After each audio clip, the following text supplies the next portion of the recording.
Some of the world's most renowned architects attended the first Charles Correa Memorial Lecture that was held in Kolkata on the 18th of June. Charles Correa is a reputed architect who has designed iconic buildings across the world. The lecture was held to commemorate his first death anniversary. Our correspondent Aditi Singh caught up with Harshvardhan Neotia, who spoke about REITs and affordable housing in Kolkata. Listen in. Mr. Neotia, many homes have come up in the suburbs now, for example, BT and Havra. So in future, are we going to see more developers eyeing the suburbs? Well, affordable housing, the land is very costly in the center of the city. So naturally, the city is expanding on its periphery. So clearly, there's going to be more development there. The lands are available, they're cheaper, and I think that's where the bulk of the demand is. And now since transportation has increased manifold in the city, so does that imply that there's going to be more affordable housing in the city? Yeah, I think the metro particularly is very, very important for getting people from one place to another in a cost-effective manner. So the areas where metro connectivity will happen will naturally see growth. Okay. And SEBI has changed norms, so does that mean there's going to be more investment in that sector?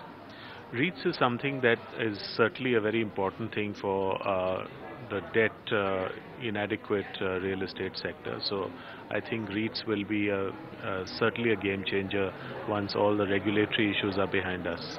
Are we going to see a real estate investment trust by the end of this year? Well, it has been there for a while. It's just that there are some clarifications that are awaited. So I hope that they will happen soon. And what are the future plans in the pipeline? Well, we have a number of projects. We are mostly operating out of eastern India. So in Calcutta, in Patna, we have a couple of projects that are coming up. It's all in the field of housing, office complexes, malls. So pretty much everything. Now, Aditi also caught up with Rahul Mehrotra, who is an architect and a conservationist who shared his views on affordable housing, smart cities and the Mumbai development plan. Take a look. I mean, we had social housing, which is when the state was delivering housing at subsidies, and states were usually trying to orchestrate the location of that housing with places of work. Sometimes it worked, sometimes it failed. Affordable housing implies a connection to the free market because you can afford it. But for housing, it's interrelationship to amenities, it's interrelation to jobs, and therefore its interrelation to public transportation is critical. And the best form of indirect subsidy to make something affordable is to subsidize transportation. So how about the current smart city approach? What is your view on that?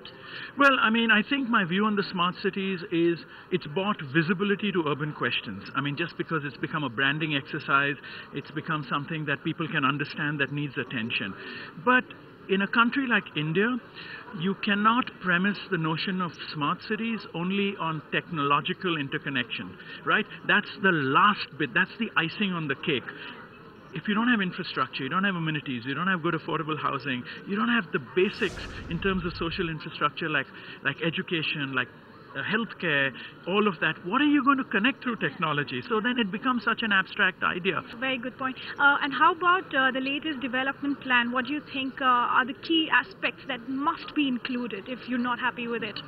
Well, I think the current development plan has many greater problems than the earlier one, at least from my limited understanding of it. And I think it needs to be re-examined. There are many errors in it. In my view, for the little that I've seen of it, it is yet incredibly insensitive to ecology. That means natural environments, the mangroves, all of that. It has amazing faults, like the first one. It has some vague language. It has a complete absence of heritage buildings. And I think there are just many aspects of it that need to be relooked. Well, Aditi did have a busy day out there. She also spoke to award-winning Paraguayan architect Solano Benitez, and he gave us a sense of how a smart city should be developed. Listen in.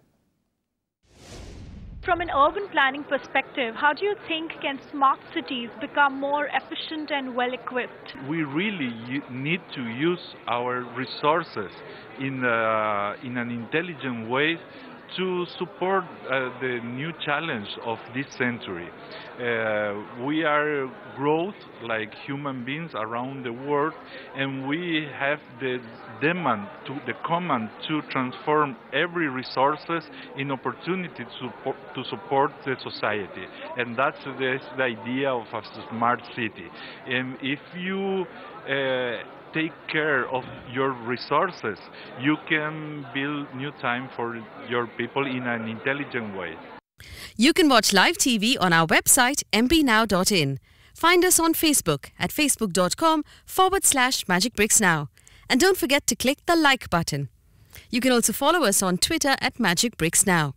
To stay updated with all our programming, hit the subscribe button on our YouTube channel by logging on to youtube.com/magicbricksnow.